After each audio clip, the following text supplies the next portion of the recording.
Hi, boys and girls. Welcome back to chapter 9 of Magic Bone. This is our last chapter in this book. I can't wait to see how it ends. Peyton's joined us for a little while. We'll see how that goes. Hope she wants to hear the ending. It's Friday. Yay, we've made it to Friday, and I know a lot of you have worked really hard, so that's a great job.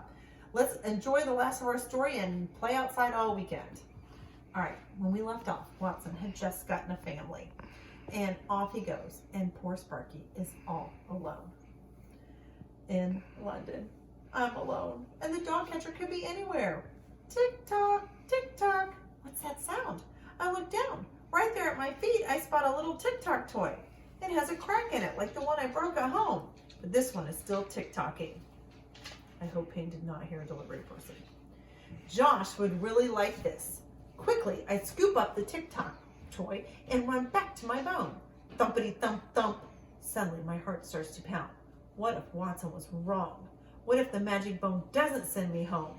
I'll be stuck here in London, all alone, without any friends, and the dog catcher will still be hunting for me. There's only one way to find out. I have to take a bite. Jump! Wiggle, waggle, woo! Suddenly I feel dizzy, like my insides are spinning all around, but my outsides are standing still. Stars are twinkling in front of my eyes, even though it's daytime. And all around me I smell food, fried chicken, salmon, roast beef, but there isn't any food in sight. I wait for the big boom, the boom that makes me feel like I want to run and hide, the boom that makes me feel like I feel when Josh holds me tight, the boom that might just take me back home. Kaboom! Kaboom! Kaboom! The kabooming stops, and just like that, the loud, scary sound is gone. Slowly, I look around. There's my tree, my fence, and best of all, my house. It's not big or made of stone like the Queen's home, but it's all mine and Josh's. Watson was right. The magic bone has brought me home again. And there's Sparky back in his yard. I wonder what Josh would do if he saw my magic bone. Would he take a bite? And if he did, where would he go? What if he didn't know how to get back to me? I don't want Josh to wind up in a pound. I better find my bone so he can't find it. Dig, diggity dig. I dig a big hole right near Josh's new flower bed. Drop the bone in and cover it with dirt. I grab the new Tic Tac toy in my mouth and run through my doggy door. Wow, there's my food bowl and my couch and my table and my Josh. Josh.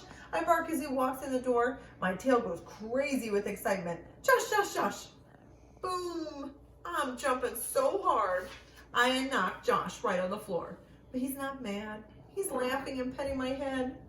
Then he notices the Tic Tac toy I'm holding in my mouth. He reaches down between my teeth and pulls it out. It's slimy with spit, but it's still tick-tocking. I stand there looking at him proudly. And here's a picture of Sparky with Josh.